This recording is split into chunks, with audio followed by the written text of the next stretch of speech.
Well, hello, everyone. I'm Gary Godsoe, and welcome to Velocity Online Racing's race weekend here at Kentucky Speedway. This is coverage of round 5 of season 4 of the VOR iCONIC Series. We come to you today, as we mentioned, from this version, though, is the Legacy Kentucky Speedway. We will be on the newer version for the IR18 race tomorrow. As always, rejoining me in the booth is my regular podcast partner all season long, is Kyle Klendworth. Kyle, welcome back.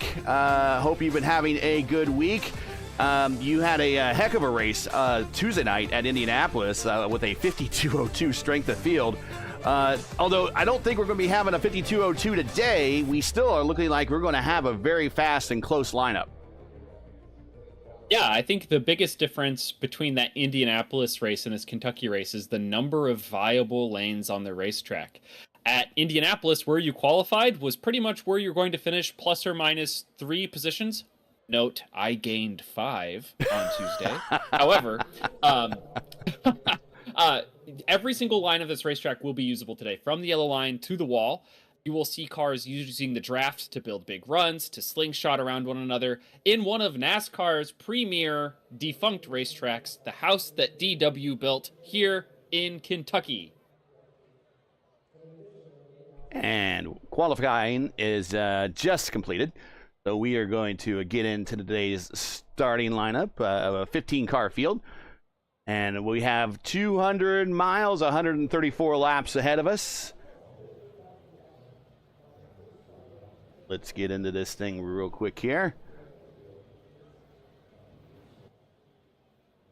That 134 lap number, that divides evenly down to 41 or 42 laps. So if you do 42 laps on each of your stints, you'll only need to stop twice. If you don't go that far, you'll have to stop 3 times. So keep an eye on that magic fuel number.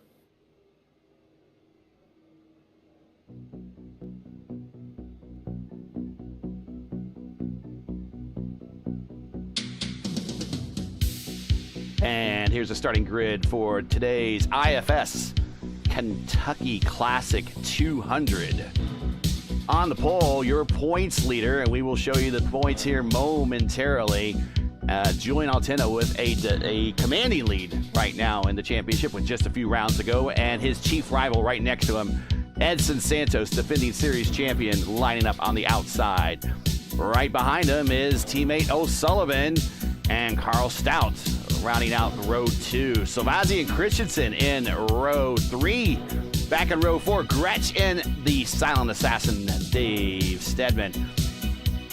Back in row 5, a long way to go for Craig Forsyth, but he is back there with Hugo Gallus, who is sporting the 18, back in row 5.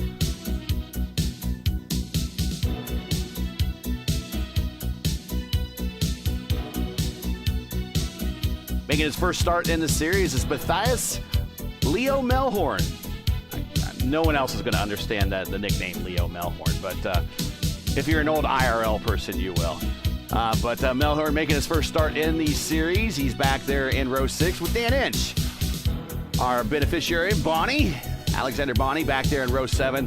Holbloom, and joining him on the outside, and Bill Colley going to be rounding out the remainder of this 15-car field back in row 8 as we're starting to roll out.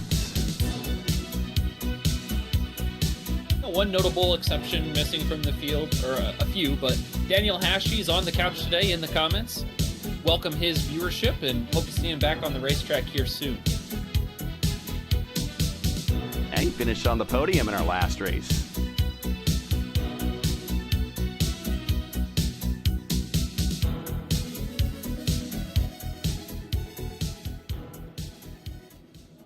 Now, apologies before we get into this. I am limited with the camera pack. This is one of the few camera packs that we don't really have anything from Whiplash. So I'm using the best we can, but Whiplash has been such a great supporter all season long. We will continue to call them out as one of our sponsors. But the camera pack also impacts the way that the audio comes in. So these cars might sound a million miles away. We've done our best to dial them in. So we hope that you just are entertained the best way possible, and that's just watching race action on the racetrack, and we'll call it the best way we can. Even though we might not have the best sound today, but we are green flag here at Kentucky Speedway.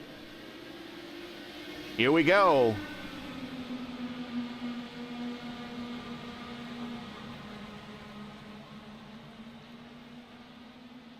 Ready orderly at the front. All the contenders going side by side, but Santos decides that he wants to take second for himself.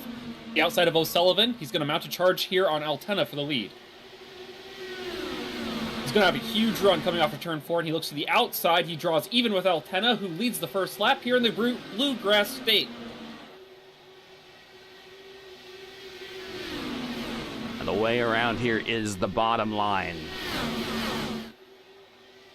3 wide for the lead. O'Sullivan to the bottom, looking for that yellow stripe as he finds his way to the front. I don't think Julian was expecting him to go 3 wide. That discretion is the better part of valor. Yes. Lifted. Well, yeah. And he's also the points leader, so he has a lot more to lose in this one with just a few races left to go in the season. Up next is Phoenix. We'll talk about that here. Go ahead. He has a lot to lose if he doesn't win. He's got to keep his foot in it in a situation like that later in the race. Yeah, he does. And he also has a 3-race win streak going on. Look on the outside, Carl Stout looking for room on the outside. He is not a VOR driver, but he is driving a VOR livery. The gold looks very nice in these new VOR paint jobs he's put on these cars. I think he will be a VOR driver sometime soon. He will be a future champion of both series. He is incredibly talented. Here's Christensen under Gallus. I believe Gallus has joined the VOR squad for for the DW12 series, for the Iconic Series. Deadman's got a big run on Forsyth on the back. Oh, he lifts. Rather than bump drafting like they would in NASCAR, these cars are allergic, shall we say, to nose to rear end contact. It's you a bit of a stuffy nose. Not so good for lap time. 3 wide in the pack here. Stedman, Forsyth, and Altenna, who's dropped off considerably. He may be trying to hit that magic fuel number. And that magic number is... I would say 42 laps. If you can make it to lap 42, when you pit, you're on pace to cut out a stop. And just a reminder, these are at 85% fuel capacity. And they do have 4 sets of tires that they can use during the race. 1 on the car, 3 in the pits. Here's a Melhorn to the inside of Altenna. Oh, I'm sorry, Gary. It's actually 45 laps. I'm really bad at math, as it's been documented. Still 3 abreast up front. And we'll get back up to that battle up front. Track Carroll record. loves to... Oh, go ahead. Sorry. I was going to say, Carroll Stout's been up by the fence, but O'Sullivan takes it this time around. I found in practice that if you don't set the car up just right for the line you want, whether it be a slight blip of the throttle on the apex of the corner or wheeling it really hard on entry to get to the bottom, the car will develop a little bit of a push. So you can use that to your advantage to build a big run on the driver in front of you if they haven't adequately adapted for the line that they're on. Remember, this is the older version of the racetrack, legacy version, flatter version. The newer version of the racetrack has a reprofiled turns 1 and 2. So think the opposite of what the new version of the Texas Motor Speedway is. The Indy cars ran here up until 2011. It was the last race they ever held the IRL5 race, chassis here. The DW12s never ran here. Would have been interesting to see if the DW12s did do here. But the career wins leaders here for the IndyCar Series back in the day were the wins leaders are actually a pair of Indy 500 winners. Buddy Lazier and Sam Hornish each have 2 wins here at Kentucky Speedway. Track record also held by Sarah Fisher, the name that you don't hear very often anymore. She has the track record on the flat configuration, the one that you're looking at here. It's a speed of 221.390 in 2002. Of course, she got the last win here with her team when Ed Carpenter won that race in 2011.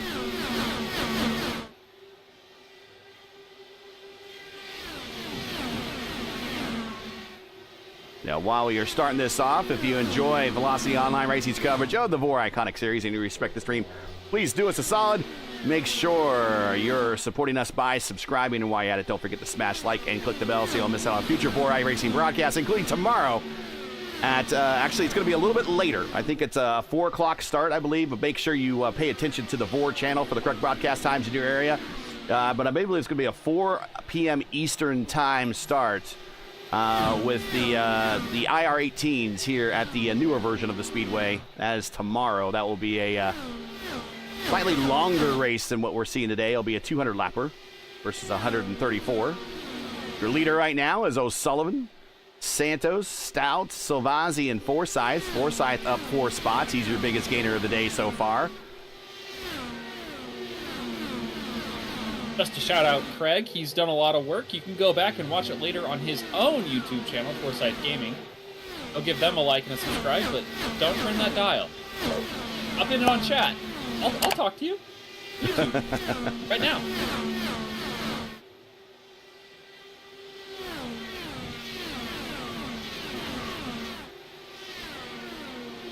Let's, I just can... Oh, go ahead. Gary. No, go ahead. I was going to say, I just cannot believe the type of season that O'Sullivan and Santos have been putting together. It seems like every one of these races, they've been a lock for 1 and 2, but somehow Altena has the championship lead. It feels like they dominate these races, sit on the pole, lead all the laps, and then Julian just kind of sits there, twirls his mustache, and then pulls the giant bag of cash out of the bank vault just the last second every single week. Well, and here are the points, and you can see a nice graphic that Julian made up for. It's transparent, so you can see the race behind it. But Julian, with the 32-point lead over Santos, 40 points over, and then there's a 40-point gap back from Julian back to Liam O'Sullivan, and then a 54-point gap back from Julian back to Forsyth. There you see Christensen, Gallus Strauss, Daniel, who's in chat here, sitting in 8th. You're going to lose a couple spots, man, but we'll see you when you get back on the racetrack. Silvazzi in 9th, Inch in 10th. That is your top 10 for the Series Championship with 1 drop. We're about almost to 20 laps here into the run, so about halfway through the fuel run. And from my practice laps, this is about when the good of the tires started to go away. So if anyone had been saving tire or backing up the corners, you'll see them to be able to run a different line, maybe lower than the car in front of them, and build a run with help of the draft from the car ahead of the car they're trying to pass as we get through the waiting stages of this first stage. Riding with Craig Forsyth, we hear him lifting a little bit, going in the 1 and 3. He is solidly in the draft of Stout. He lift a little bit, going into 1, going down to the bottom, down to the white yellow line, about a width of a tire off the yellow line on the bottom there. I think Stout might have seen that line the last lap and said, I need to cover that off and take the clean air away from Forsyth. Yeah, Forsyth has dropped back a little bit as a result. If you look a little bit further back, Altena's trying to get around Gretsch with an opposite strategy. Last lap, he went higher than Gretsch in turns 1 and 2. This lap seems to be taking the same line, just about a lane up the track, searching for that clean air to try to build a run, but it's not quite yet working for him. Bonnie and Holbloom side by side. Now Melhorn involved in the battle here. Looks like Bonnie's already sporting a little bit of damage on the ad blocker on the right front. And the left front.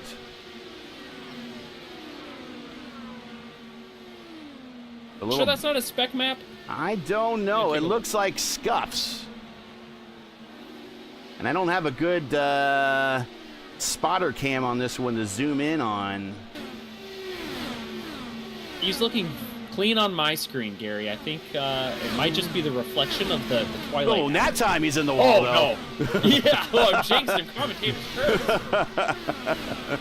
Good news for Alexander with the IFPS professional financial planner in the field. Car still looks clean. I think he'll be okay. Sponsoring today's race.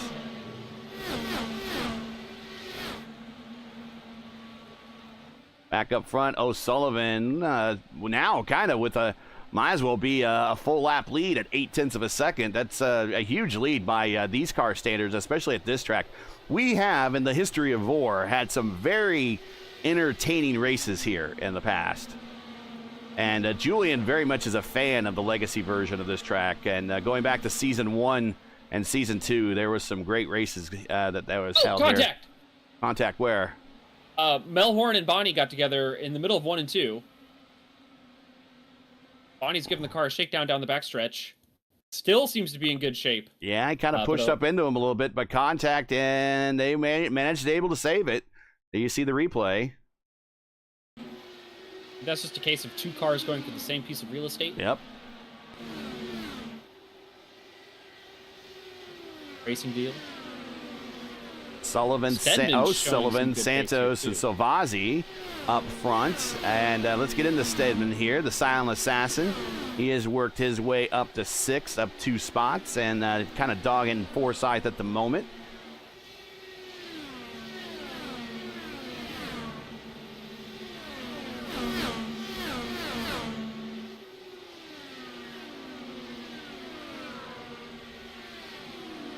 Now, if you don't think you can get to 45 laps on fuel, I think you would probably want to pit earlier to get the tire advantage. Yeah. There's a small amount of fall off.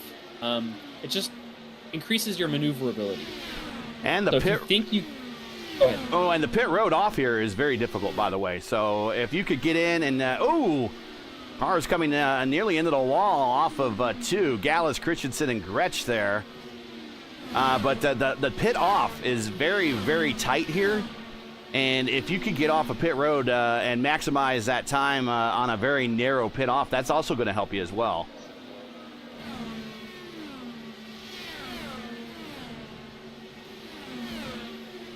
Looks like Silvazzi has broken the toe behind to Stout, so they have a 3-car breakaway at the front.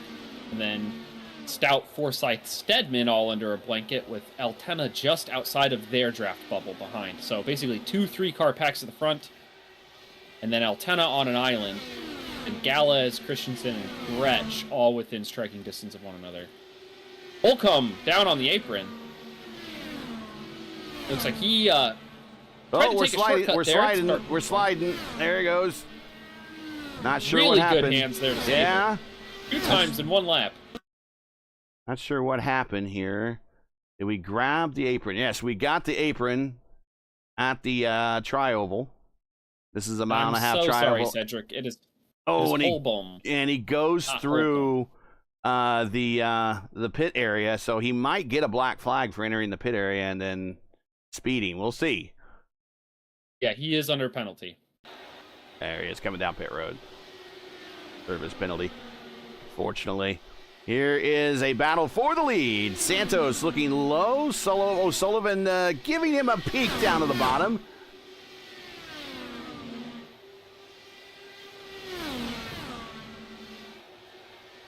This is when offsetting your car and having saved a little bit of extra tire earlier in the run will allow you to build an inch-by-inch assault on the car in front of you. You can't take it all at once.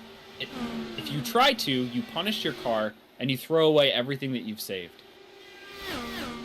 I mean, I know I've watched races with family members or loved ones who are like, why don't they just go faster? Why don't they just, don't lift? Well, if you don't lift, you end up in the wall. It takes a lot of finesse to wheel these very light, very aerodynamic cars around this track.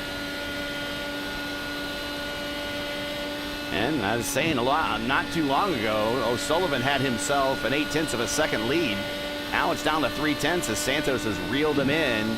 It was a lot closer to that about 2 laps ago, and now Santos back up in 0.2.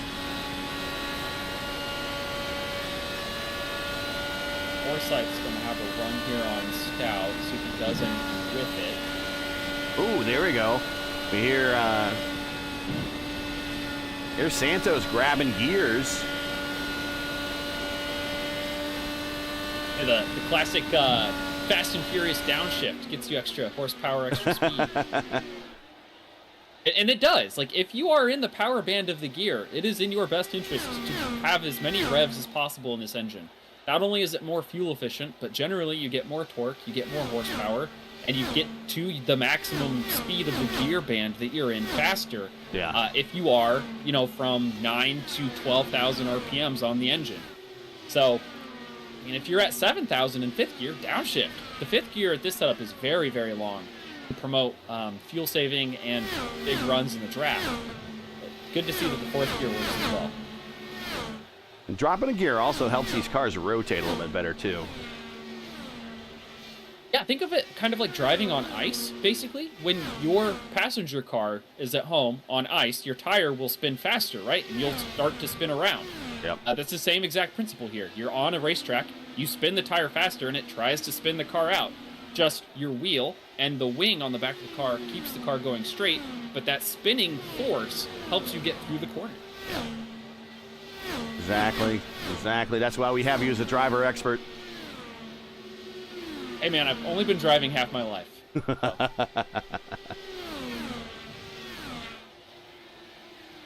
Liam O'Sullivan to pit road this time by. And watching him. So he's coming in 38, along with Stout. There you have the weather conditions currently. 86 ambient, 91 is the track temp. Stout did a little better job getting to pit road than O'Sullivan. Not enough to where I think he'll be in the draft envelope of O'Sullivan when they're done pitting, unless O'Sullivan messes up exit here. Oh, Stout actually missed his marks just by a little bit. That's going to cost him. Just a little. He's not to the point where he has to back up at all. Silvazzi will be in this lap. And look at this pit road off. Look how narrow it is. And it's very it looks bumpy. So dusty, yes, mucky, and grimy and gross. Trust me, Kentucky's not like that everywhere.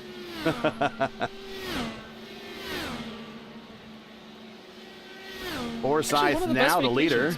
Okay. Go ahead. Sorry. I just had a vacation once to Louisville, and I had a very, very good time there. So. Yeah, back when one of my old jobs, we used to have a convention every year at Louisville. Had a couple trips there, not too bad. Not too far from the one of the world's original race course, the Churchill Downs. Status quo held between O'Sullivan and Santos through the exchange there. O'Sullivan still just ahead after they both exited pit road. Coming up on 42 laps completed by Forsyth. Working lap 43. Let's see if he, Stedman, Altena, Galez, and Gretsch can make it to that magical 45 number. Oh, we're going to go side by side for what might be the eventual lead. Santos and 3 wide. Oh, and that took out. That's going to be Inch.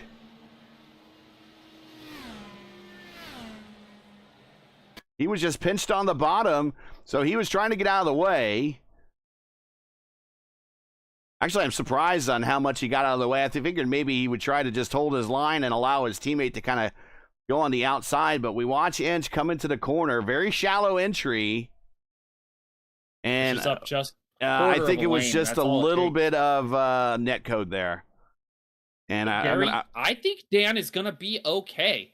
His front wing is all that's broken. He's going to have a little bit of a long stop, but I don't think he has any suspension or side pod damage. They're going to throw a new cone on that bad boy, and they're both going to be no worse for the wear. Yeah, not getting good angles of that, but... Now, this is a nightmare scenario for O'Sullivan, Santos, Stout, Silvazzi, Melhorn, and Cawley, who have all pit. Yeah. This is exactly what Forsyth on to Boney wanted to see, because now they're going to make it to their fuel number easily, and they don't have to pit under green. They'll have fresh tires, full tank, have command of this race, and hopefully they'll have to save just a little bit less on this next stint, because the first 2 laps or 3 laps are going to be under yellow.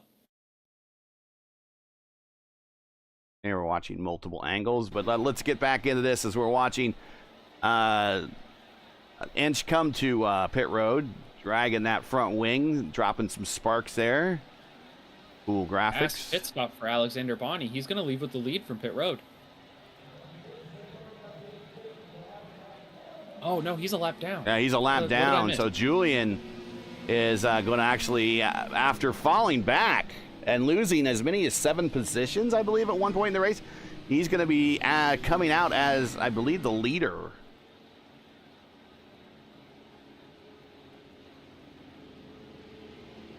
I don't think O'Sullivan got back around. Ronnie had just chosen to pit right as the yellow had come out. Oh. And it was stuck in a darned if you do, darned if you don't situation. So. All right. Well, we got a little time here. So let's bring up the remainder of the schedule for this season. And here you have it. We are at Kentucky then in a couple weeks, November 15th. We will be at our only short track of the season, the Mile Oval at Phoenix. Then we will go to Michigan and then wrap up the weekend of the 13th there. That's Friday the 13th. That's going to be interesting. So Championship Friday, the 13th, we will wrap up the season in Las Vegas the same weekend that the IndyCar Championship also wraps up their series there, the VOR IndyCar Championship at Las Vegas on the 14th. And that will round out the season. So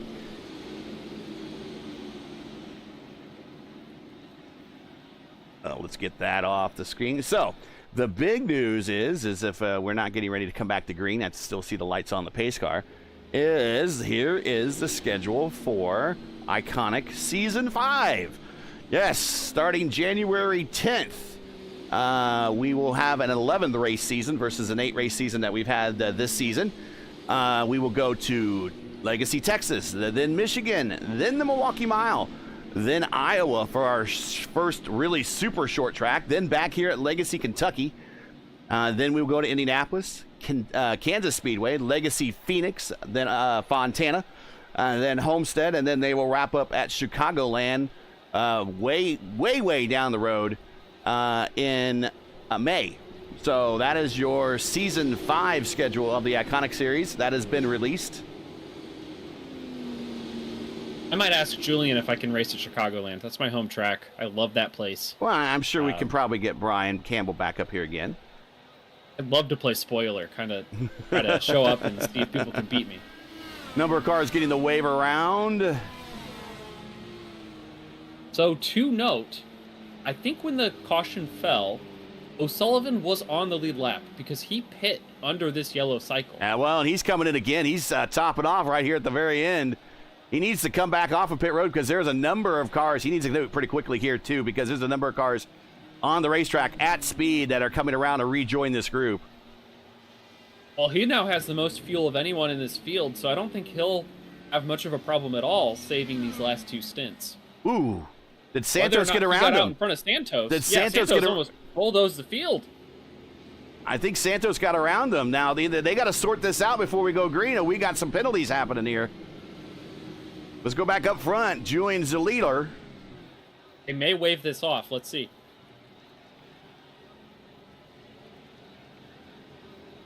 Oh, O'Sullivan got a end-of-line penalty. Okay, so he got the end of line because the pits were closed when he came in for the splash, which is kind of a slap on the hand. He's going to drive up forward.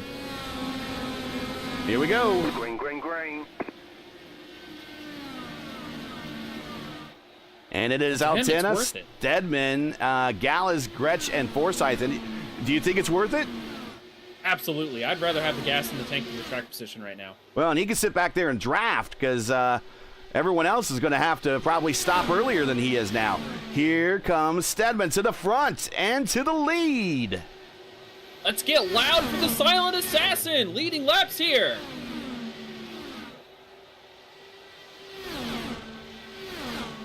It has been a while since we've seen him at the lead, but he's not named the silent assassin for nothing. He knows how to use the tools, how to get the job done. Oh, yeah. And Hugo Gallus there, he's involved in this battle. He's in third in his first race for the Altena squad. Now look how good that orange car looks. It does. Put a lot of care into making these cars look really good, both in the DW12 and the IR18. Under the lights, they really shine. Way to go.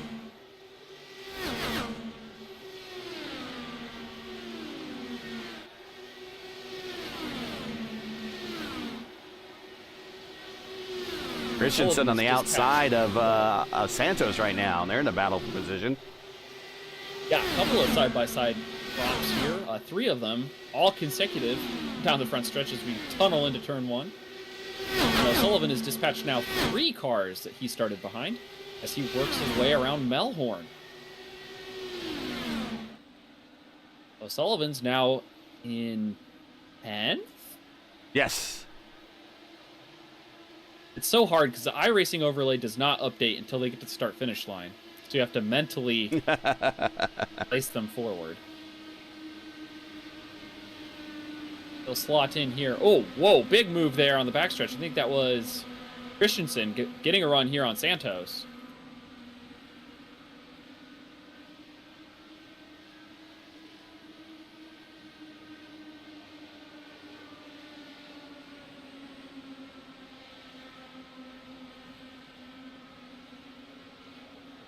Santos' big run on the outside, coming off the corner.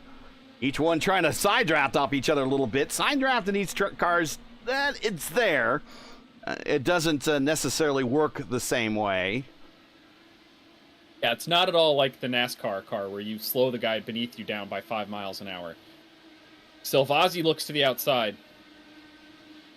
Finds clean air on the right side of his wing. He's got a big run here around Christensen. He's going to follow the toe here of Santos and move himself up a spot.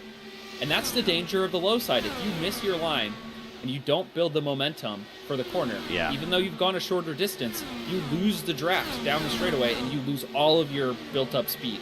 These cars have a ton of horsepower and they don't weigh anything, but that speed difference or the speed delta cannot be recovered in that short amount of time on the racetrack. And these cars are all about momentum. In a lot of ways, they race very similar to the NASCAR trucks, even though the power-to-weight ratio is miles apart. It's so funny how similar they can be. Stout looking to the outside is Christensen. I wonder if Christensen had to save a little more aggressively than he wanted to, and that's why he's diligently running the shortest line around the track.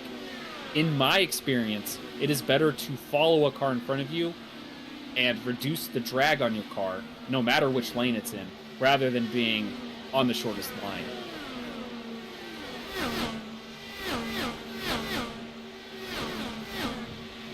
Just an update on the livery situation. Stout is not a member of Altena Autosport yet.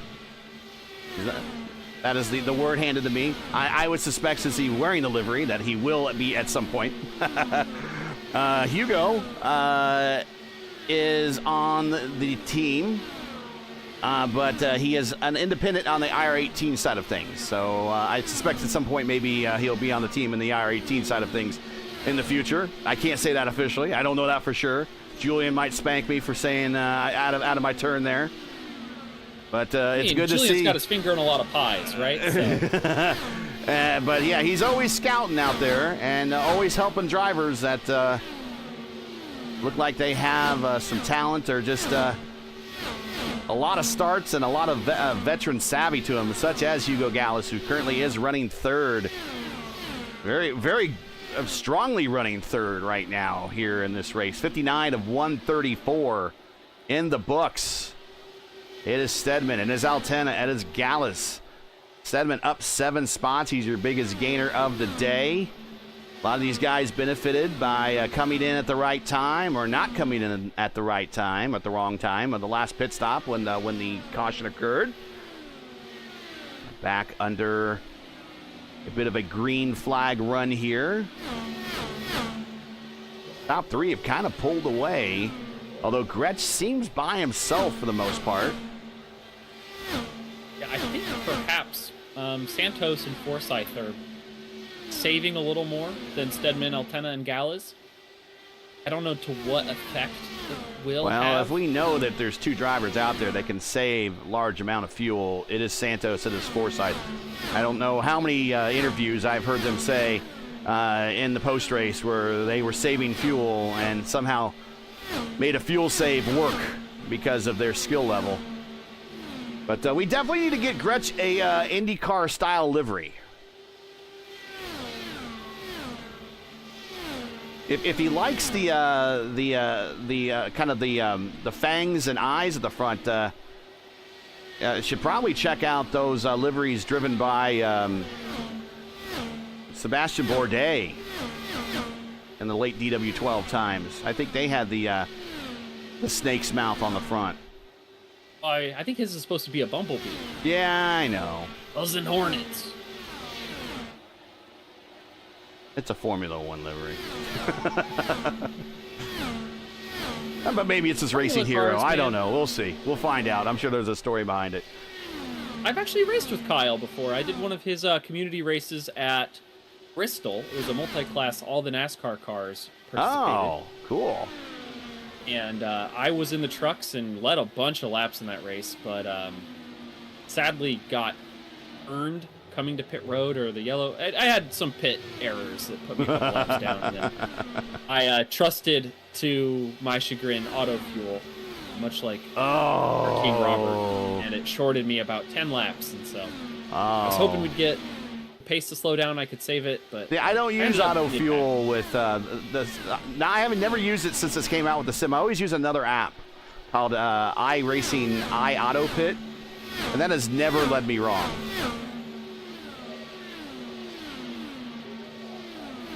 You can even program in an extra gallon or not if you choose to live dangerously. Hey man, extra fuel in the tank is extra weight. It's about 6 pounds a gallon. And you have to wait longer in your pit box to put it in the car, so it's slow. And Sullivan around Christensen for 9th. They'll move him up one more spot. The guy with the deepest fuel tank at the moment. He came in and dove in at lap 47 for a top off.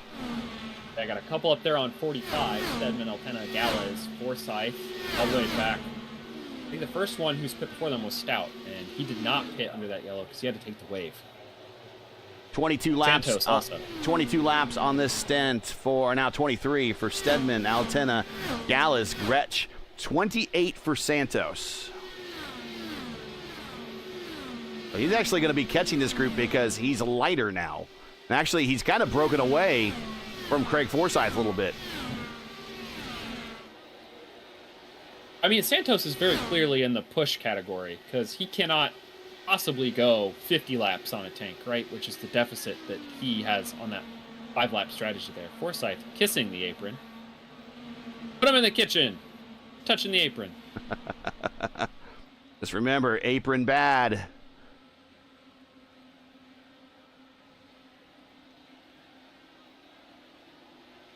Got a couple Julian Altena fans in the chat there.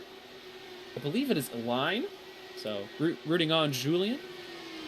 See if old Jules can pull another one off today. I think that might be the girlfriend, and that's biased. Man, my mom roots me on. Well, Moms, that's wives, biased too. That's biased too. Watching Silvazzi kind of using the draft to get close to Forsyth down the backstretch. Had been kind of losing pace in the corners a little bit. He catches back up on the straight, and then you'll watch that deficit kind of lengthen in the corners as he loses a little bit of space there. Santos has found something that no one else has. He is about 0.3 of a second faster than the leaders here.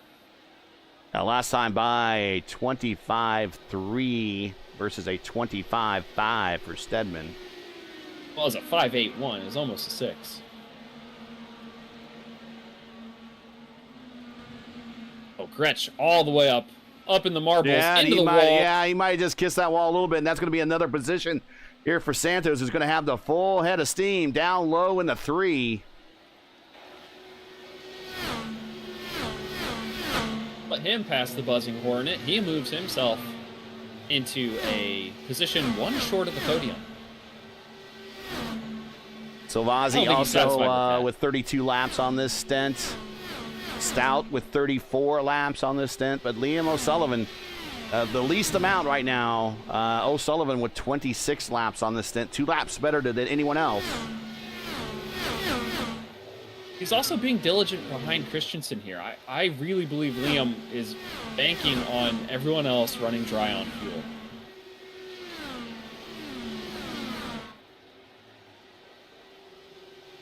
If you're just joining us, this is the Velocity Online Racing's coverage of the VOR ICONIC Series, coming to you from Legacy, Kentucky for the IFS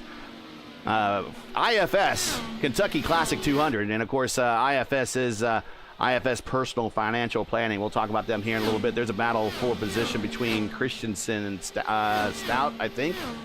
Oh, Santos. Oh, Santos and Gallas are also side by okay. side. We'll get up front to that one. There it is. But if you're just joining us, make sure to smash the like button, subscribe to the channel so you don't miss out on the next race.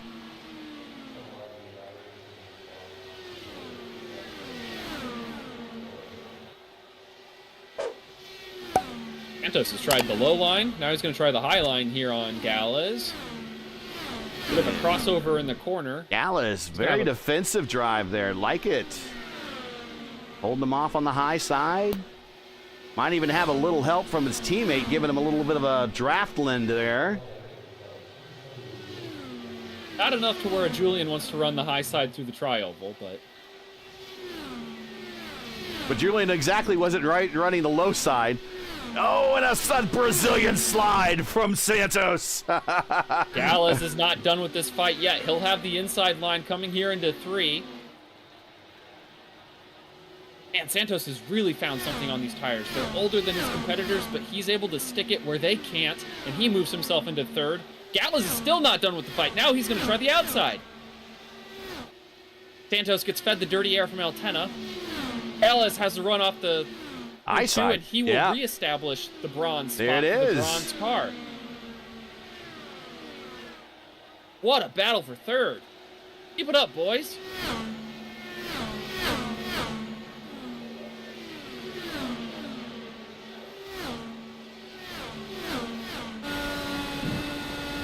Riding with Santos, he drops a gear, and he's cleared him. Along, Gallas looks to the inside. Forces Santos up to the 3.5 lane. Can't get a clear shot of that shot.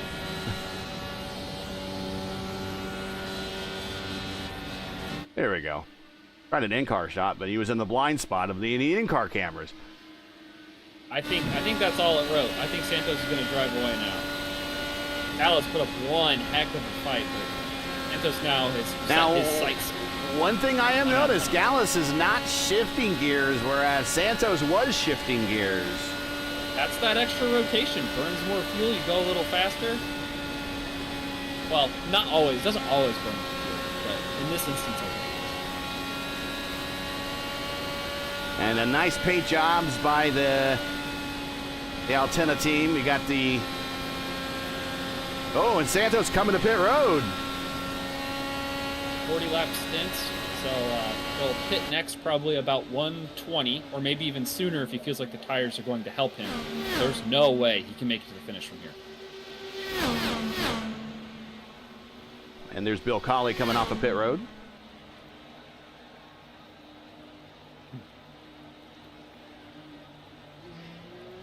Slides in again, hits his marks.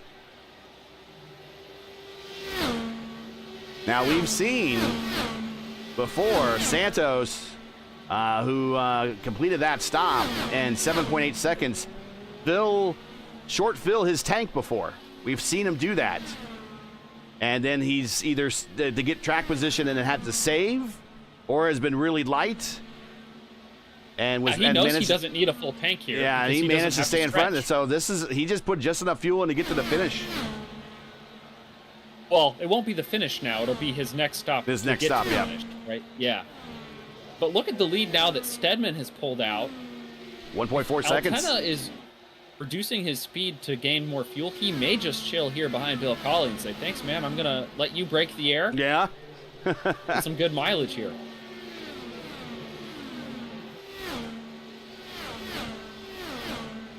Yeah, all new liveries for the Altena, the Team VOR of the Altena Autosport conglomeration of drivers, but looking good. Silvazzi last in on 41 is going to dial up pit road this time, get himself some fresh Firestones and some racing fuel. Nice and easy. On the No apron, speed. yep. As well as Melhorn on the apron coming to pit road as well. Very easily, you can come to pit road and come off that banking. Very slippery. Not get down underneath that pit road speed limit, which is 45 miles an hour. Might as well be crawling at the speed you're racing at around here. And hits his marks. Also Stedman, that is our leader coming in. You just see in the far ground there.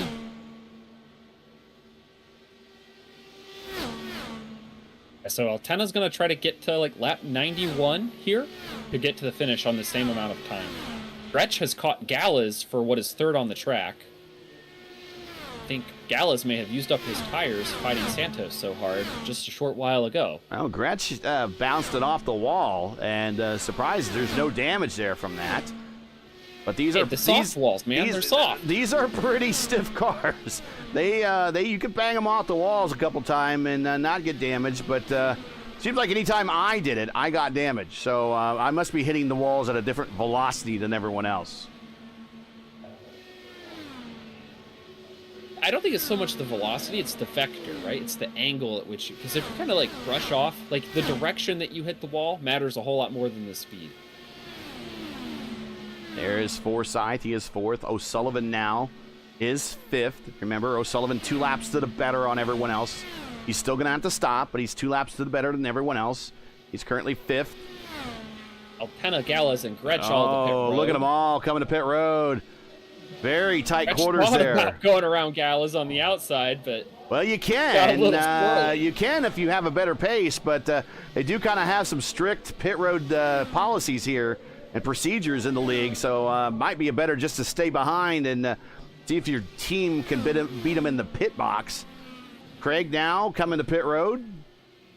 So O'Sullivan now coming to pit road, even though he was 2 laps to the better from everyone else. He just wasn't getting the fuel economy back there. Or maybe he's going to try to shortstop it. I don't know. We'll see. No, he got to 91. Everyone else got to 90. So Liam has to save 1 lap less than everyone else here on this final run. Well, and here comes Santos. And he has a big lead over Stedman and Julian. That's going to be the eventual leaders. Although here comes Sullivan. Oh, he misses his stall. Forsyth coming off pit road. Santos getting around. That's day done for Liam O'Sullivan unless he we gets get a caution. Yeah. Here. Yeah. So Santos with the big lead, but as mentioned, he's probably going to have to stop again. Santos definitely will have to stop. Stedman would need a late race caution. Stout will also need to stop. So Julian looking for that 4th win in a row and might have himself in a position where he can get that right now if our forecasts hold correct. Well, and Julian's sitting right behind his soon-to-be or Alliance-type driver, Carol Stout, just, again, same thing, lapping up the fuel economy. Saying, hey, man, you set the pace. I'm going to sit right here, and you're going to tow me to the finish line. Yep. Until you have to pit, yeah. Yeah, the rich get richer, it seems. You just have someone else do the work for you. Your money makes money by, it's just compounding interest, really. That little snowball at the top of the mountain gets bigger and bigger as this race goes on. That is an excellent segue. The VOR Iconic Series and the Kentucky Classic 200 is brought to you by IFS Personal Financial Planning. IFS Personal Financial Planning specializes in helping their clients make the most out of their savings with holistic financial planning that is tailored to the specific needs of the course of their lifetimes. On average, they've been working with their clients for over 20 years, helping them navigate the complexities of investments, the uncertainties of markets, and the ever-changing legislative landscape. To learn more, contact Alexander Bonney at alex@ifspfp.com. Again, that is alex@ifspfp.com. That email is in the description, and you can be linked up with him. He's a proud sponsor, and the man has been funding this iconic series. We thank you for your contributions, Mr. Alex. Sorry that you've met with a bad fate on the track today, but thank you for putting on the show. And thank you to all the drivers for fighting tooth and nail for every position on the track. Gretsch has given up the fuel save. He has pit and sped badly. He is now under penalty. Ooh. He may just tow and call it quits, but no, he's backing up. Side by side for Silvazzi and Forsyth. This is a battle for 6. Silvazzi clears him.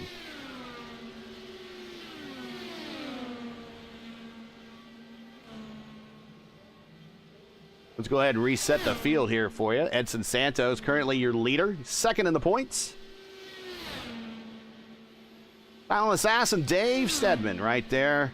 He is the biggest gainer of the day, up 6 spots to P2. Led a good portion of the last stint. Stout in third, as he is getting dogged by, well, not really getting dogged. I think Julian just using them to punch a hole in the air.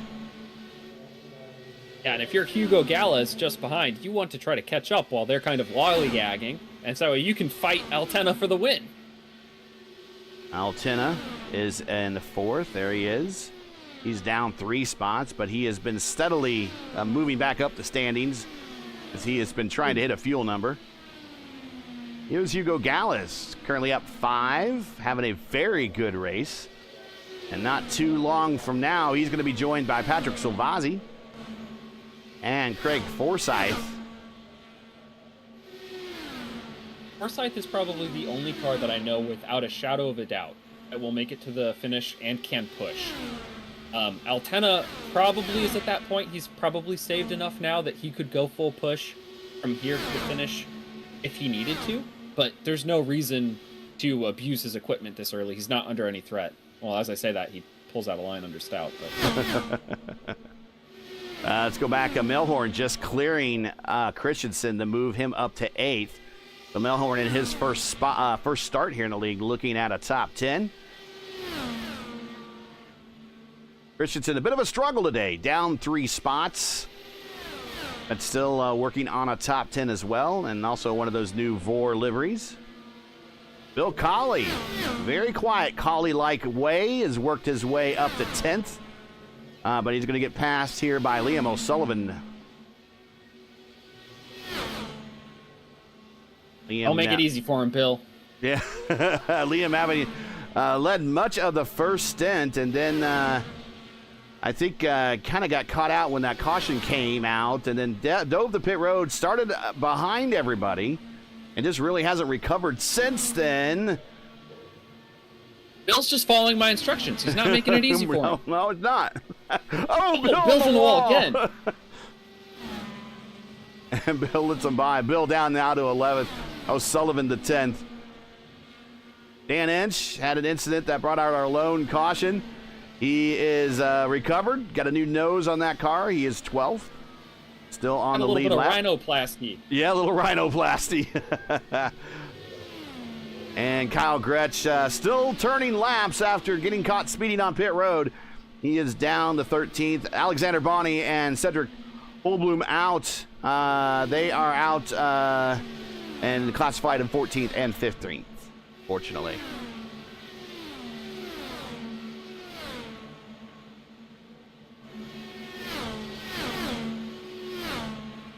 And it's Cedric Holbloom.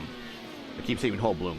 And that is a nasty habit. That is a nasty habit I've had. But Cedric Holmbaum. I have a nasty habit. I've had an S in my last name too. I'm no better. Stones, glass houses. Santos, your leader, 105 of 134 in the books. Thanks for joining us. If you're just joining us, this is Velocity Racing, online racing's coverage of round 5 of VOR, the VOR Iconic Series, coming to you from Legacy, Kentucky for the IFS Kentucky Classic 200. You see Edson Santos, who is currently second in the points, leading this race, although we forecast he needs to stop one more time before getting to a completed distance of 134 laps. So we'll be continuing to watch that. Make sure to smash that like button and hit the subscribe button as well to subscribe to the channel so don't miss out on the next race. Next race is tomorrow. Make sure to check the channel as to the official time. I believe it's going to be 4 p.m. Eastern, and that will be the IndyCar Championship. Will be making their race here on the newer version of Kentucky Speedway tomorrow. You think IndyCar has any shot of racing here in real life, Gary, again? I'd like to see so. I don't know. Right now, it's kind of literally a parking lot. Yeah, for a bunch of Amazon trucks and such. But, yeah. I mean, it fits the bill. It's a mile and a half. That It has stop. a flat end. Yeah. Here's that stop for Santos. So he will turn it over to Stedman. Now, the difficult part of this calculus becomes how much fuel does the rest of the field need to save? And if they give up on the save, when will they do so? And if there will be a caution. So there's kind of 3 variables that will affect where Santos finishes. I feel like if it goes green and everyone makes the save, Santos will probably at best finish 7th. Just because his strategy is inherently slower with all the time he spends on pit road. I don't think everyone will make the save. Gain inch on pit road as well. Will probably finish 5th. But we will see. Well, if Forsyth could get to the end, he's just bypassed Gallus, or excuse me, bypassed Santos. Salvazzi. And then Salvazzi coming to pit road. Yeah. Stout on pit road. Forsyth needs to dispose of Gallus quickly so he can reel in Altena, because Stout has also pulled off and is no longer giving Altena the draft.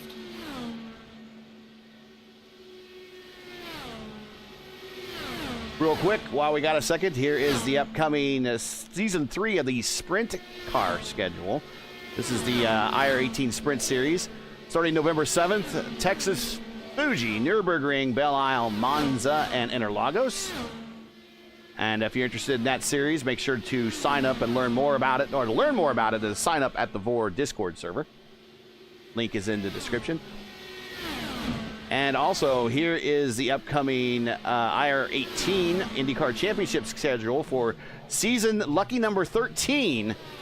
Texas, Watkins Glen, Milwaukee, Iowa, Montreal, Indianapolis qualifying, then the Indianapolis 500, Nashville, Long Beach, Homestead, and then they will wrap up at Fontana on May 3rd.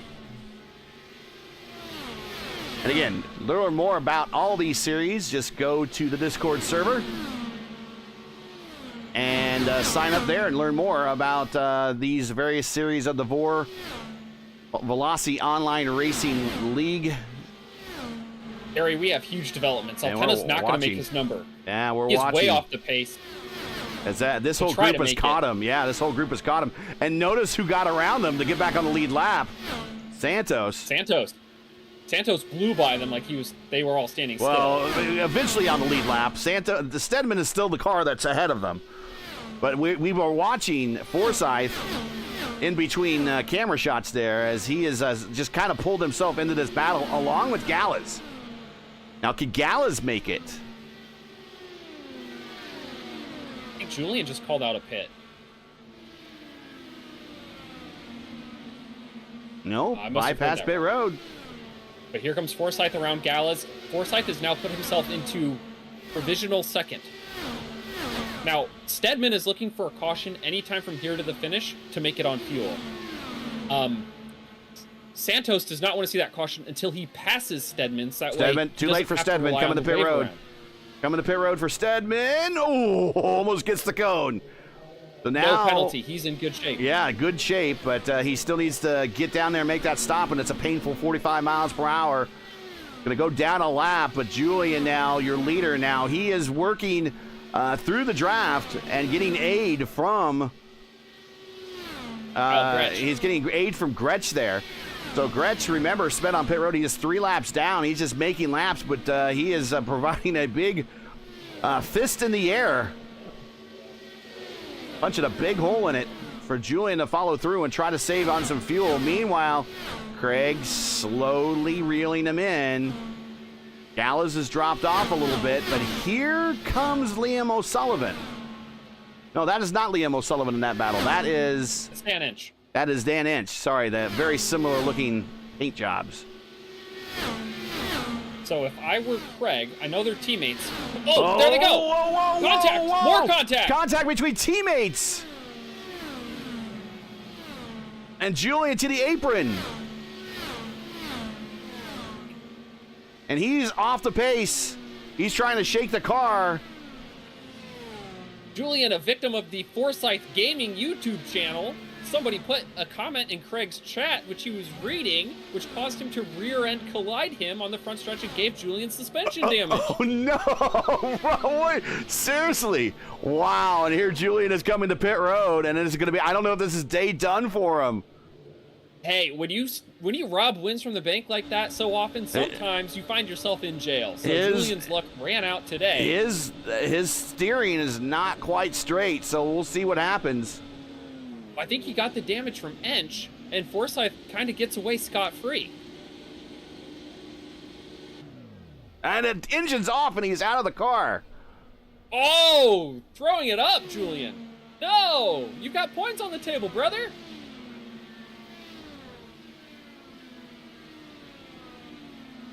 And so Forsyth now has himself a 2.5 second lead, 2.4 seconds back to Gallus. Now, earlier, I said it was day done for Liam O'Sullivan. That is not the case. His shot at the win is over. He is solidly in third right now and should be on pace to make his fuel number. Just waved around Melhorn, and they're going to work together to help him draft. Forsyth has Ench with him, who he will probably slot behind and will draft with. Alez is behind Stedman. So all three of the front three cars are saving fuel aggressively behind someone else who is pit with more fuel and more tires.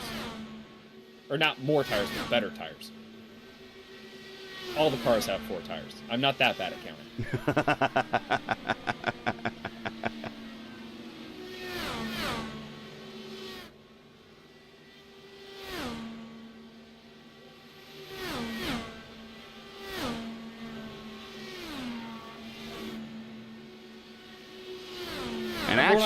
Actually, if I was Inch, I would not be helping out Craig, knowing that I have a team. I have a team car that's in second. That I should just not try to help this guy get a draft, save any fuel.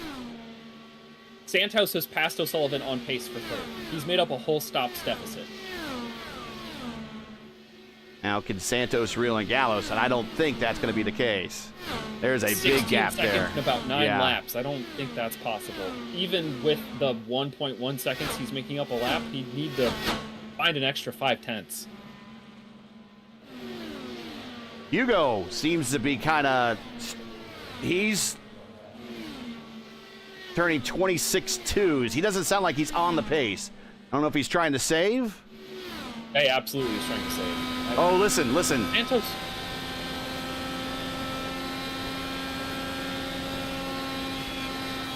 That is a feather foot, is what that is. That is a... No, he's come to pit road. He's giving it up. He's giving it up. That's a shame. Now Forsyth, the remaining fuel saver, the one we said did it better than the rest.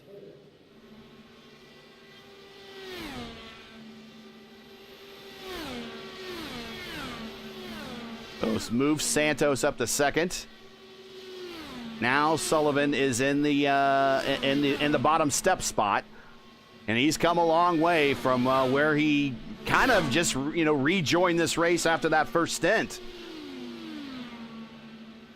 I wonder if Gallas got really good economy on the last run and auto fuel shorted him a gallon or so, and that's why he had to be so slow that lap to make it to pit road. Again, I would not put faith into that iRacing, the native auto fueler. No, it cost Robert Malechka III probably a chance at the championship in the Pro Series on Thursday night. Here's Stout. Here comes inside. Yep. And going to bring with him Silvazzi. We'll ride with Craig. Craig loves this. You have a car right in front of you, that's half the work your engine has to do, just remove.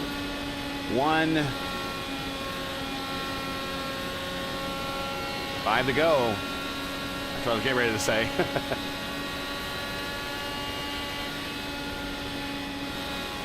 Now, caution from here would end the race, so Craig doesn't mind if they start dicing it up ahead. No, as long as they don't bounce into him. And those are positions in the top 5. Stout's in 5th, Silvazzi's in 6th.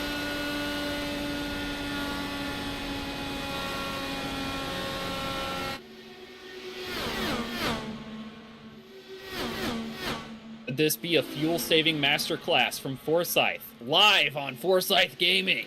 And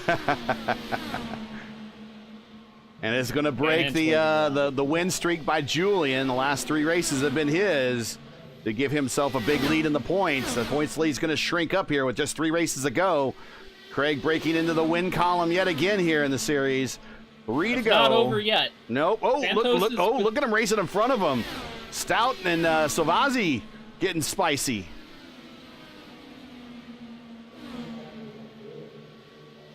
I would buy a mix of Stout and Silvazzi spices. Put it on all sorts of beets. Pair it with 2 bourbon. to go.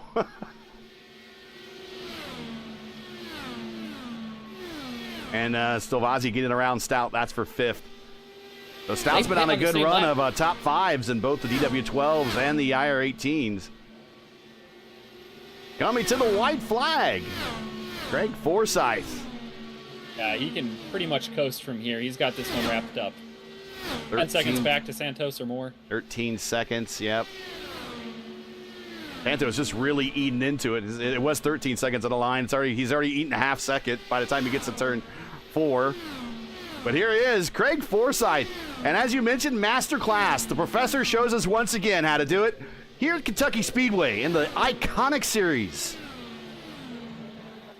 We've got a battle brewing for 5th place. We can follow them side by side through 1 and 2. Stout and Silvazzi still trading blows. Whoa!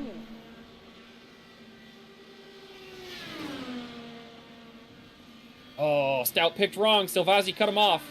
What a move from Patrick to finish 5th. Oh, Liam's out of fuel. Liam ran out of fuel, and Dave Stedman finished 3rd.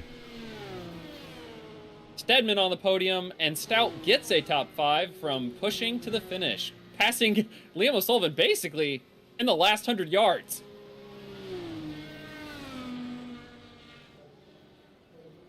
Wow. And that just shows you how good Forsyth is at saving fuel. He and Liam had pit on the same lap. Forsyth led the last 15 laps of that run, and he made it.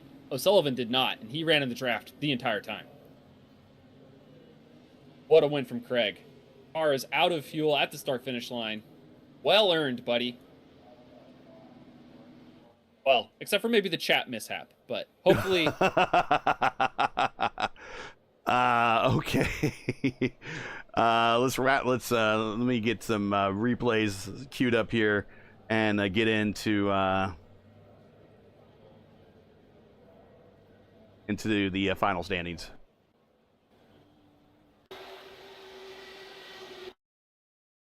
As you see the earlier replays, we raced into the night. I gotta like the twilight doubleheader. You go into the race in the evening and the race into the nighttime. Built-in doubleheader. I love it.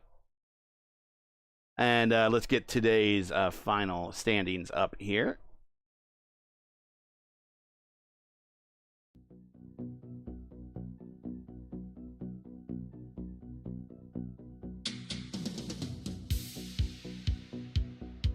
And there you see Craig Forsyth with the win. We will find out all he had to do to save that fuel, as well as everything that went on during the live stream with a 12-second win over Edson Santos. That's a pretty dominating win, all things considered. We don't see him that large here in this league very often. But there you go, 12-second win over Santos. Santos, good recovery for him.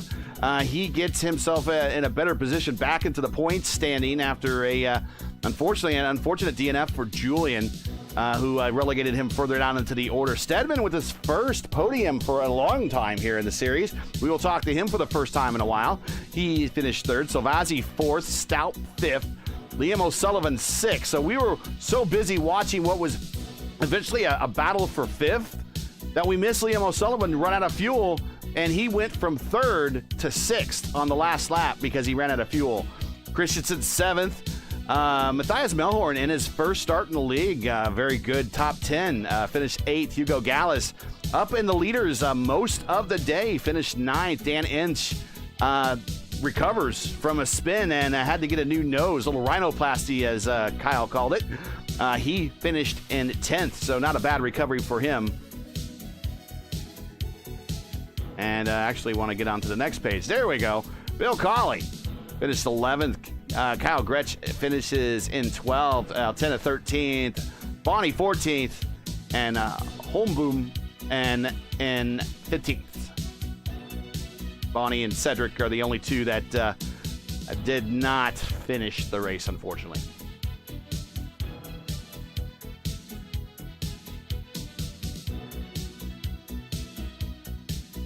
Wow. I love strategy racing. This is a blast. I know you do. I know you do. You had some people thinking with big brains. You had some people with lead foots to their detriment. And you had people scrapping for position all race long. I just want to shout out Hugo Gallas for making every single lap of that race very exciting. You did a great job. Craig started 9th. Used strategy to win. Topsy-turvy day all throughout the field. I think the only person who finished where they started is Santos. Yeah, that's literally it. And he had to work really hard to get back there. And let's go ahead and bring up our bottom step podium placer, winner, whatever we want to call him. Finished 3rd. That's what we want to call him. Dave Stedman. And we'll bring him up right now. Dave, welcome to the booth. Man, it has been a while since we've spoken to you last. Congratulations, a stealth 3rd place there. You sneak in by nature of Liam running out of fuel, but congrats, man. You had yourself a good race. You led a lot of laps, and you got a good podium out of this. Yeah, it's pretty rare podium, but I guess the 3-stopper just wasn't going to work today. So, yeah, good congrats to Craig and Edson for stretching it out there. Talk about your race, though. Not being able to stretch it out, you think maybe that leading too much there, maybe if you fell back and kind of got behind a car that was braking, punching a big hole in the wind for you, would that have helped? Or did it just feel too good to lead and just say, you know what, go for it and see where the cautions fall? That's 100% that. I mean, I did all right in the first stint.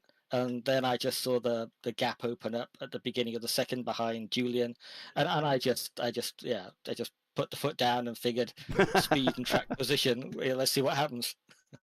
Well, congratulations, man! It has been a while. Go ahead, Kyle. This is one of the old timers that's been around in the league for a while. It's good to see him up on the podium.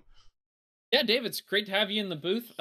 Again, well earned and way to fight all race long.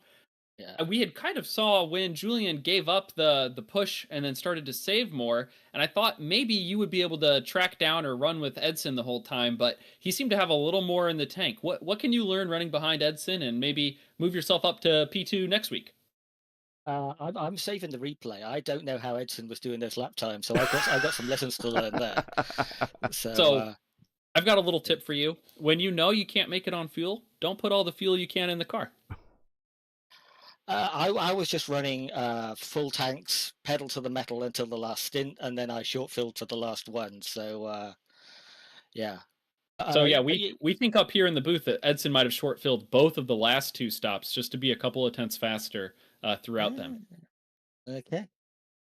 I guess I'll see that on the pit stop times. So yeah, thanks. Yeah, he's gonna analyze this video pretty good. How much did you finish with, by the way, in terms of fuel? It just shouted out 5 laps to go. So because this car doesn't have auto fuel, and I've got Race Labs here just telling me, I finished with actually 3.5 liters. Oh, okay. So plenty if I needed to do some burnouts if you got that win.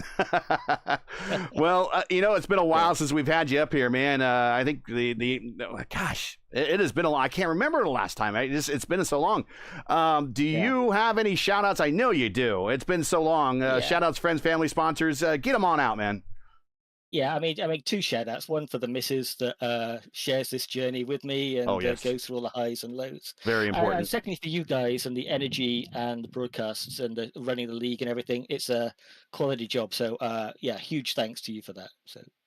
Well, it's good having you here, and man, it's good to see you up on the podium for the first time in a long time. And you know how these things are, man. You get on a roll, and all of a sudden, podiums start coming in batches. So maybe we will see you back on the podium at Phoenix here in a couple weeks. But in the meantime, man, it's been really good to catch up with you. Yeah, you too. Cheers. See you next week, hopefully. Yeah. I tell you, it's love seeing some of these old guys that, Dave's not old at all. I'm just saying these guys have been in the league 4 or 5 years, to come back and still show up on the podium steps after not seeing them for a while, and it just feels really good. Speaking of, he was also in that race. It was 4 years ago yesterday that I won my only VOR race in. Spooky Gateway race. Spooky Gateway race. And that was 4 years ago yesterday. And Dave was in that lineup. And he was doing pretty well until he got taken out by a wreck. So, yeah, that's how long he's been in the league. He's been in the league at least 4 years. So it's good to have him there. Let's bring up Edson Santos into the booth. And we'll find out what he did. Edson, welcome to the booth. Another podium for you, my friend. But I think the question is, and Kyle will probably answer, it's going to kill me because I'm going to ask the question. Did you short stop your last 2 stops to give yourself better pace than everyone else? Hello, friends. Good evening. Good evening. Are you listening? Yep, we're here. Oh, we hear you. Good evening. First of all, congratulations, Craig. Great in few saving. And I thought it would be possible, but I couldn't, because to get the wave around, I had to stay behind the pace, and of course not refuel in the yellow, right? So I had to make 2 stops during the last stint, and yes, I got short my stints in order to be faster. First, I tried to get P1 in the beginning, but it was not possible. Liam was driving, defending the P1 so well. I was trying to save tires, but overtaking him was pretty hard. There are some moments, but I was let's be conservative and to wait the last of the first stint. I was saving fuel as well. So when we came back from the pit, the stop, or had a lap behind, of course, the yellow flag came when we got 3 wide. I tried to give the car in the inside line the pace, the room, but there is a net code there, and he had a minimum understeering, unfortunately. And so in the last stint, yeah, you're correct, because and try to get short my stints to be faster and to have some advantage for Dave and the battle of the what I was thinking would be 4th or 5th place. So I'm happy, because with the P2, it's like a recovering for a tragic race I had in Pocono where I could have won. Right. But I just ran my race when I got into the pit lane.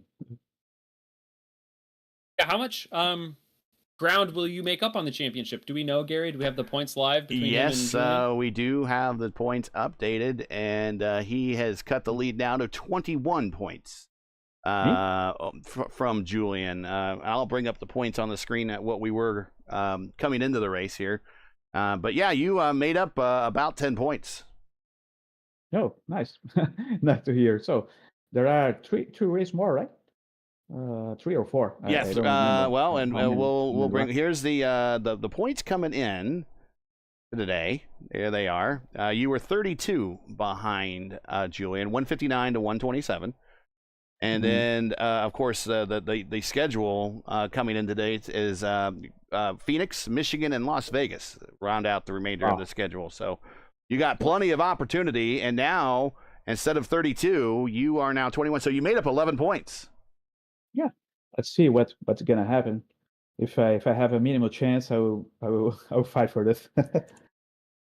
Well, you are the defending champ, so We know you know how to do it, but congratulations on the P2. Congratulations there on another great strategy call. You seem to really know how to do these short fills on these cars to maximize this pace, because at certain points of the race, you were really, truly faster than everyone else around you.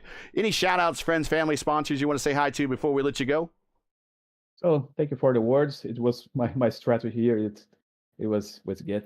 So send hello for everyone who are watching the race, especially for my teammates from Linear Engine Racing. So that's it.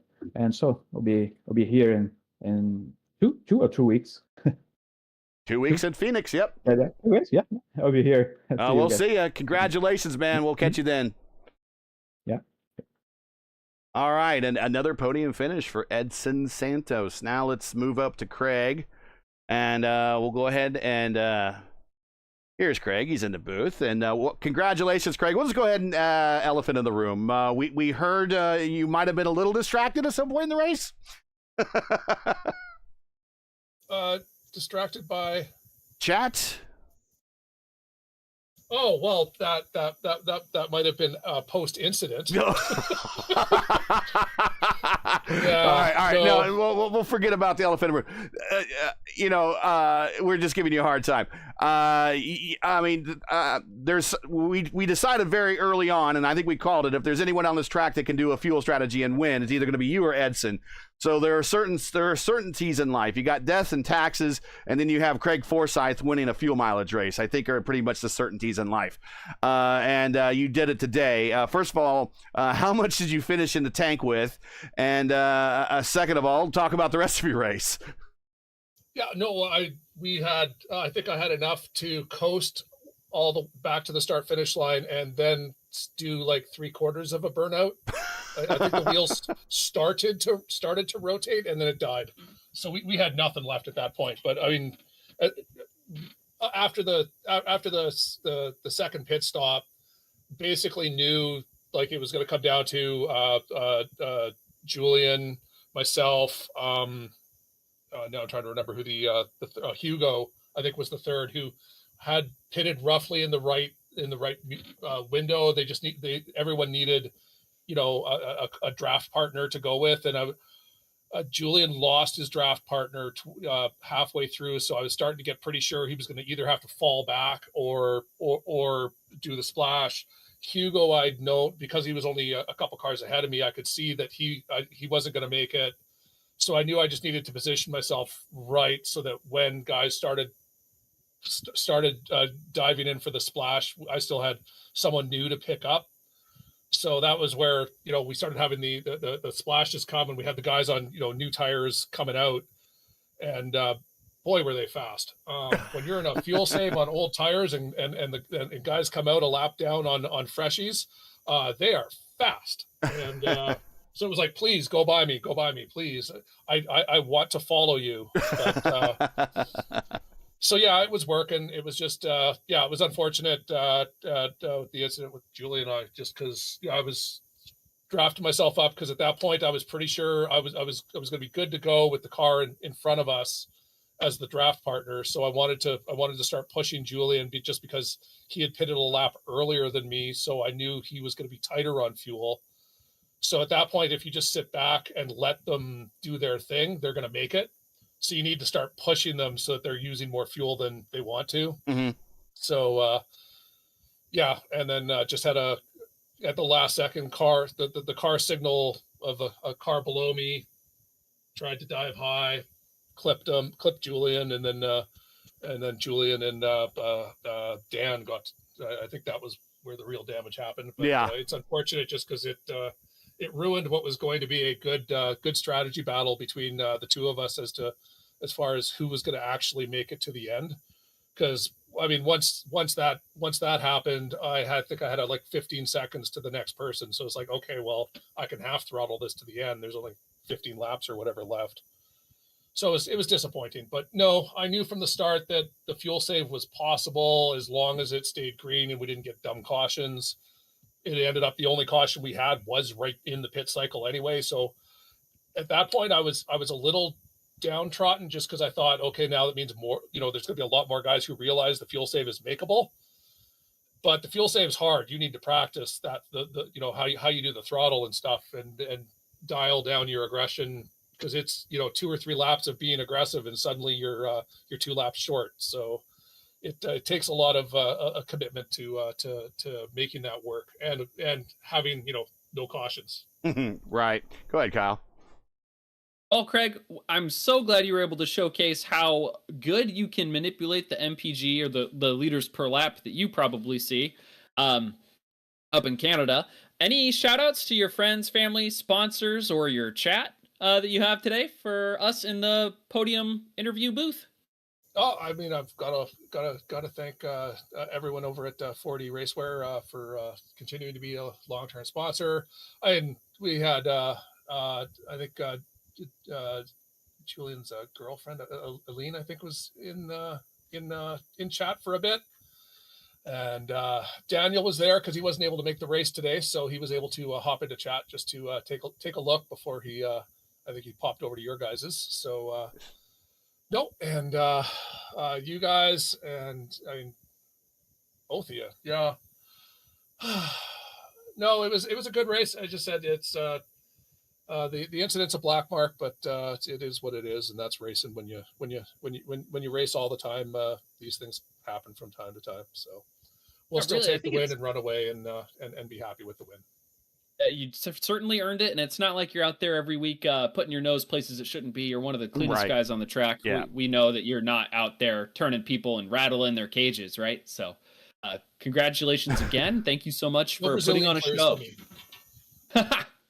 All right, Craig. Well, we'll catch you at the next one a couple of weeks in Phoenix. You betcha, guys. Yeah, Phoenix should be fun. Stay safe. Stay safe. All right. Well, I thought, and I agree with you. You said it. I love strategy races. They are very entertaining, and once again, if you're watching this for the first time, you don't know anything about the VOR series, and you're like, wow, this looks like a lot of fun. These DW12s, this VOR series, I want to participate. I mean, this is a good race to show you what to kind of expect, and there's a lot of green flag racing, and it's not just keeping your foot nailed to the floor and turning left. There's a little bit more finesse to it just to get to the finish sometimes. Well, in fact, putting your foot on the floor as little as possible won this race. Right. That's true. And by a large margin, too. 12 seconds or so. Yeah. And that might as well be 12 miles because often, I mean, especially at tracks like this, they promote pack racing and close finishes, and it just wasn't one of those today, as green flag pit stops tends to bring the parity out and lengthen out the field, and that's kind of what we got today. We got a couple green flag pit stops, but the one caution that really brought some of these guys that wouldn't have finished on the podium, brought them up into the standings at the right time. So that was a very interesting race, a little bit of something for everybody today here at Kentucky. Well, let's take a look at the points one more time before we get on. You got any final thoughts before we get on out of here and before we head on off to Phoenix here in 2 weeks? I am just euphoric, Gary. I can't state it enough. That was a masterful race from Forsyth. Great racing all throughout the day. Really good showcasing of tire strategy, tire management, pit strategy, and traffic management. Every single time we all saw a battle on the track, the lines that the drivers chose mattered. The inputs the drivers made mattered. The decisions they made on pit road or under the yellow to pit or not pit mattered. Drivers won and lost races by cleanly executing the race, or maybe getting just a little bit lucky and not receiving damage. Dan Inch's day went from being in the wall and destroyed to finishing 10th place. Yeah. You're not 15th. He beat 5 cars today, and he had to replace a nose cone. So I cannot get over how competitive and how fun these races are to watch. It's always a pleasure to be here in the booth, and thank you so much for having me, and thank you so much to all of our sponsors and the league workers who put this all together for all of you on YouTube. Well, Julian is the points leader with 206 points. 185 is for Edson Santos. 168 for Liam O'Sullivan. Craig Forsyth now in fourth with 156 points. 10 points to the better over Christensen, who's fifth. Hugo Gallas is sixth in a tie with Salvazzi. Dan, if you're still on the broadcast, you're now in eighth. Ninth is Inch in a tie with Strauss, who was not in the lineup. And Stedman is going to work into this top 10 here eventually if he keeps these finishes up. He's in 11th, but there's a couple ties that eventually he will be working his way up if he keeps these performances. So that is what it has looked like going into another race here in about 2 weeks here at Phoenix. So that's it for today. Once again, your podium for the IFS Kentucky Classic 200 from Legacy, Kentucky is...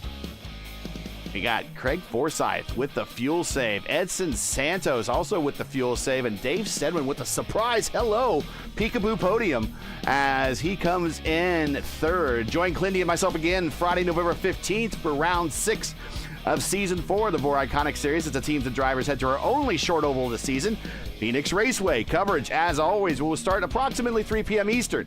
Again, that should be 3 p.m. Eastern. We should be back on the same time as Europe. Remember, this is a European-based league. So, for the correct broadcast time in your area, you can find everything right here at the VOR channel. Just search out on YouTube Velocity Online Racing. Find the scheduled race. Hit the notify me button, or better yet, just subscribe to the channel, ring the bell, and you'll be notified when we go live. That's the best way to do it. Now, as you know, the YouTube algorithm game is not easy. Please help support us with the weekly grind. Leave a comment below. Let us know your thought of tonight's race or today's race. And if you enjoyed today's coverage, support us by smashing like in the video. If you're new, click subscribe while you're at it. Hit the bell for weekly reminders so don't miss out on more of Velocity Online Racing's other iRacing programming, including action from their IR18 Sprint and their IndyCar Championship Series. The VOR Iconic Series and Kentucky Classic 200 is brought to you by IFS Personal Financial Planning. IFS Personal Financial Planning specializes in helping their clients make the most of their savings with holistic financial planning that is tailored to their specific needs over the course of their lifetimes. To learn more, contact Mr. Bonnie. That's right, Alex. We want to contact him at alex@ifspfp.com. ifspfp.com. You'll find that email in the description. Use it today. Track cams for this race, well, they're not provided by Whiplash Sim Cams, but we are sponsored by Whiplash Sim Cams, so we definitely are going to still support them as they support us. Get the most out of your iRacing experience with the Whiplash Sim Cams. To learn more about Whiplash, like them on Facebook, follow them on Twitter, and you can also follow them on Instagram. All the links are in the description. For business inquiries to learn more about Velocity Online Racing and what we do, like them on Facebook or follow them on Twitter, and you can also visit VelocityOnlineRacing.com. So, for Clindy, everyone here at Velocity Online Racing, I'm Gary Godsoe saying all happy Friday. Thanks for watching, and to all of our men and women serving in the military and its first responders, Godspeed, God bless, and come home safe. Catch us again right here November 15th in Phoenix for the next race of the Velocity Online Racing Iconic Series. We'll see ya.